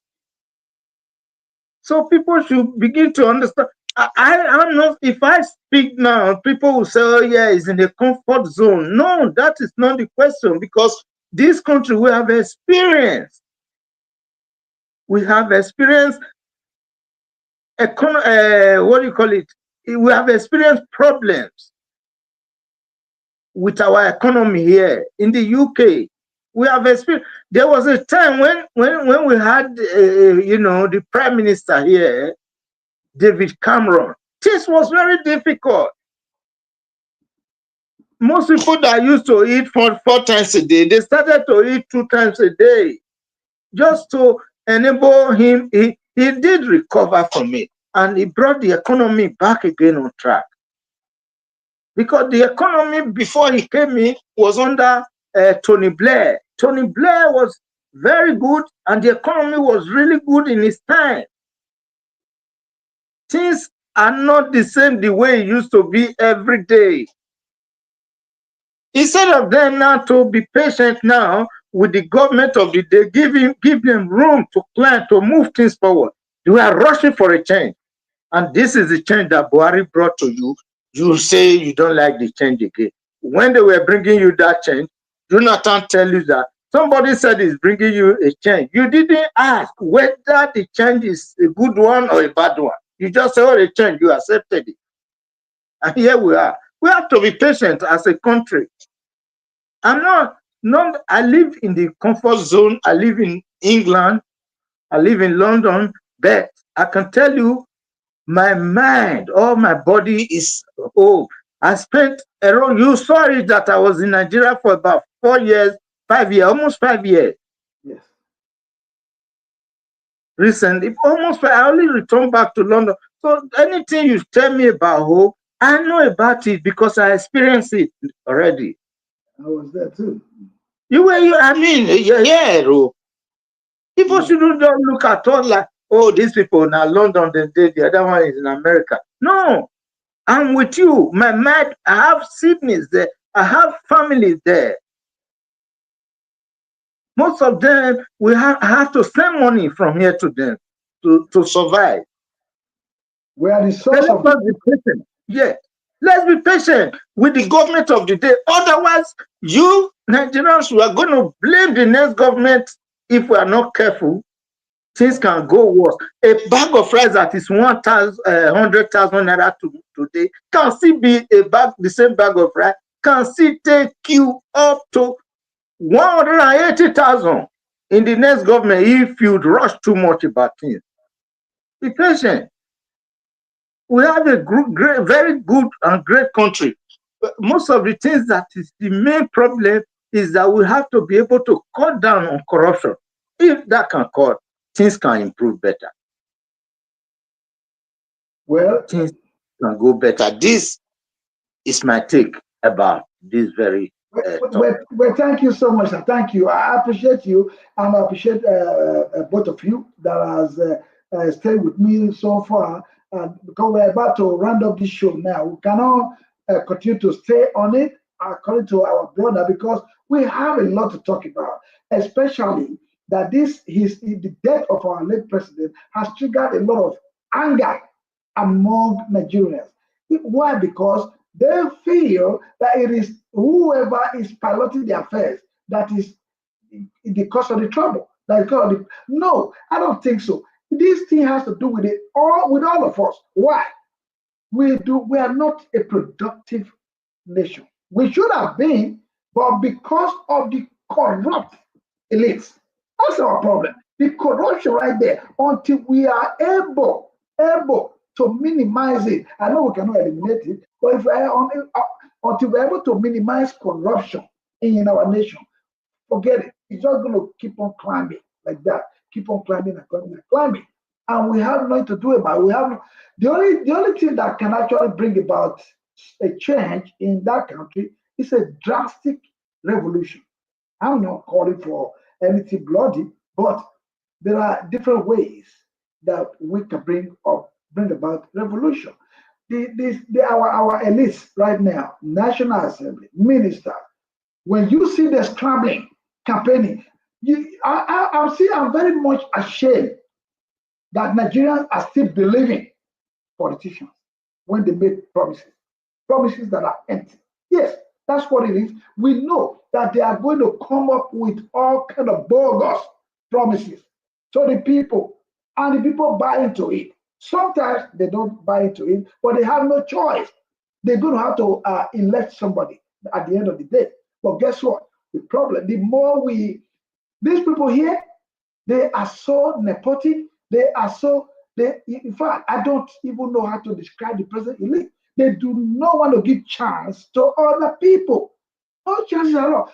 How? A nation where they don't have a standard rule, a standard system of nomination in different political parties. They don't have nothing standard. They talk about what they call zoning. Zoning. What is zoning, by the way?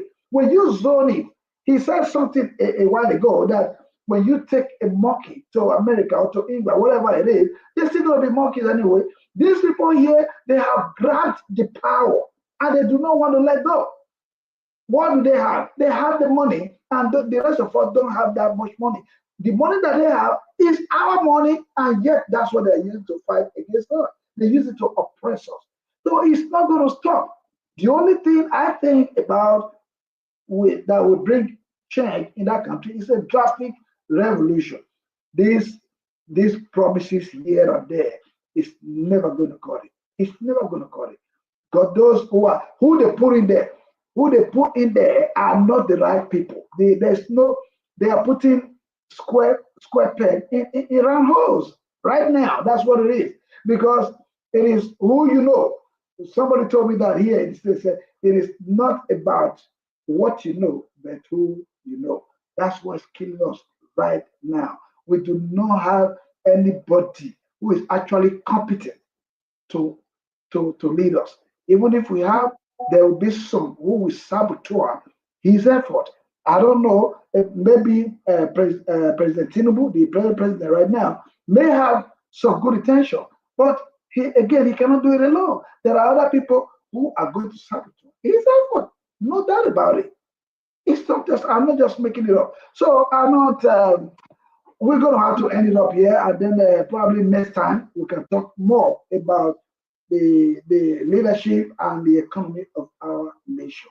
We have said it. We have said, all of us have talked about the way it is. Actually, you do not expect that everything is going to continue to be rosy. No, sometimes the road will be rough, the terrain will be rough. but the ability for us to take control of it is what matters. Ambassador Waifu, please, sir, give us your closing remarks for today's broadcast so that we can close there tomorrow. Remember this now, I'm going to tell the people, tomorrow we are coming back again on this same platform, this same station, this same time. We have another broadcast coming up tomorrow. We are inviting all of you. Be part of the program. Don't shy away. We are all Nigerians.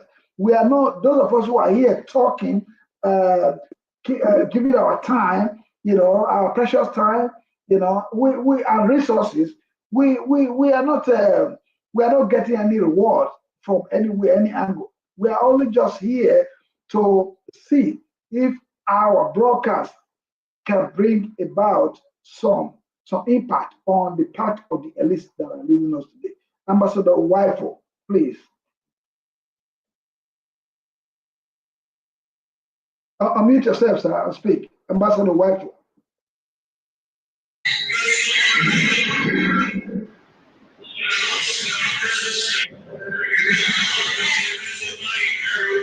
I understand. Go ahead, sir. I understand. Hello, I didn't. Okay, I didn't hear you. I didn't hear you very well. Okay. I didn't hear you very well because. Okay.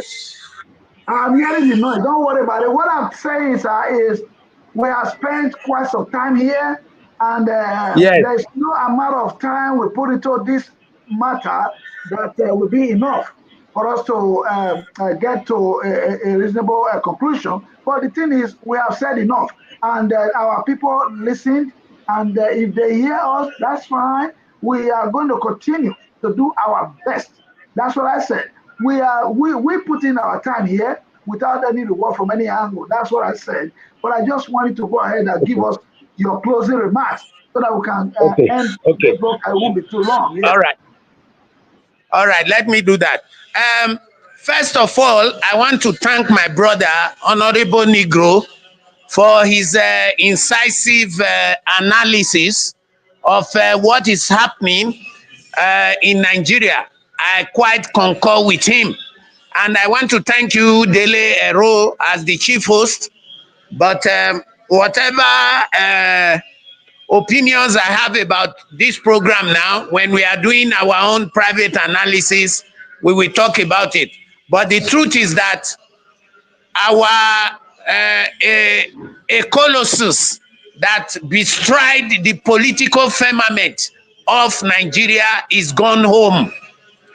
And whether he lived well, he governed well, he didn't govern well, history will be able to judge him.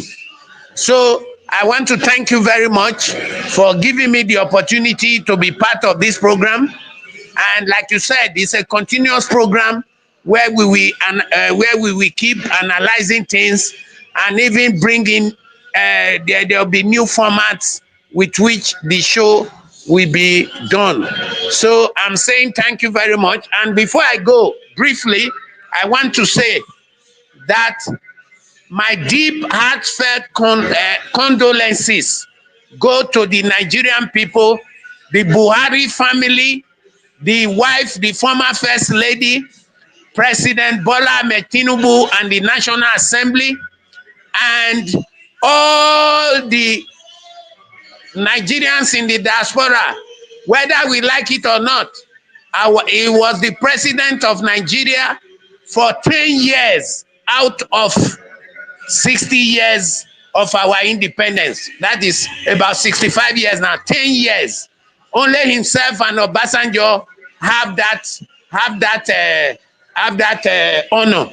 So he was quite, apart from what I know in the north, because I stayed in the north, apart from Sadwana of Sokoto in the north those days, no other person was able to mobilize the masses like Buhari did in the north. No other person, no politician has been able to mobilize like that, which means he stood for something and he was respected for something. And that something was integrity, But like I said, he was surrounded by cabals. So thank you all very much for listening to all of us this evening. And thank you once again, brother, comrade, Idele-Ero. Thank you. God bless you. Honorable Tony Nigo, round up, sir. Let's go. Yeah, thank you very much, uh, Ambassador Wifo. And say very clearly that your analysis tonight, I am really overwhelmed with your analysis. And I thank you very much. I learned something from you tonight, and I will keep that for the rest of my life. So we want to say now to Eru himself, the host, that the good job you are doing for Edo and Nigeria at large. We appreciate you. We thank you. Continue to encourage you so that people begin to subscribe to this channel. There are lots of things they can enjoy from their subscription, and hopefully we'll continue to improve on our services to them. Finally, I want to my deepest condolence to Aisha, Madam Aisha, the children of ex-President Mohammadu Buhari, GCFR. I want to say a very big and deep condolence to you all for what happened. But we Nigerians will continue to pray for you, for God to give you the strength to go through this very difficult time. And then our late president of Nigeria, Mohammadu Buhari, GCFR, I want to say to you a very goodbye, and may Allah continue to put you at rest and peace. Amen. Thank you.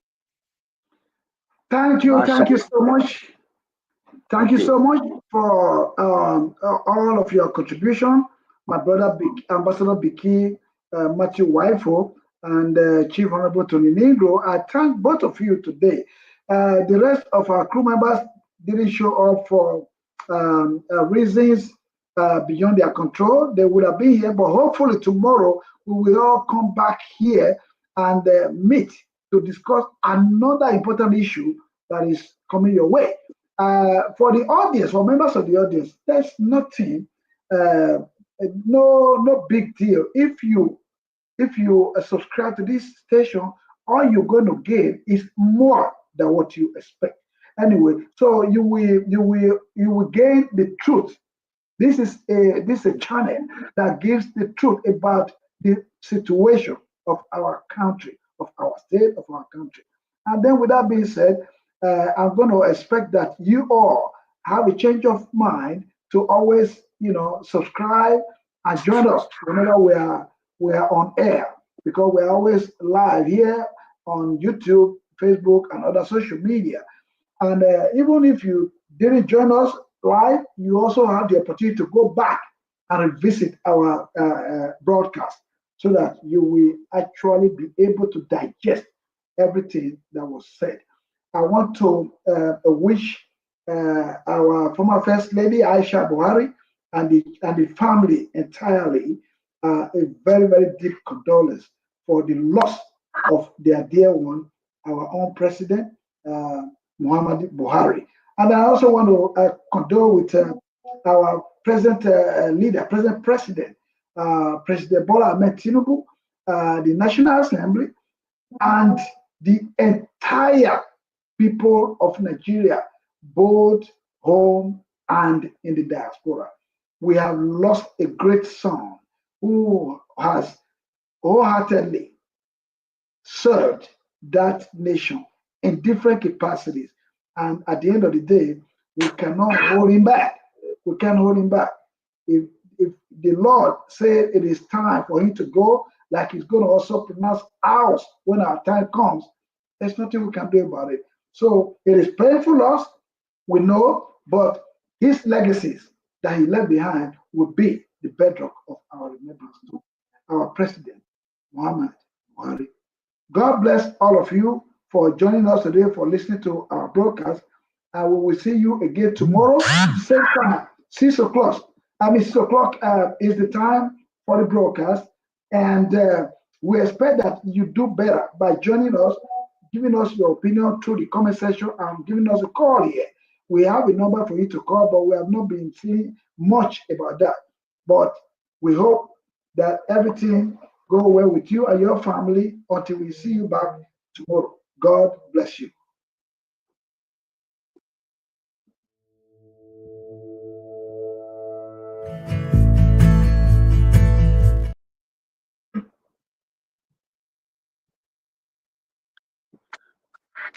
Thank you.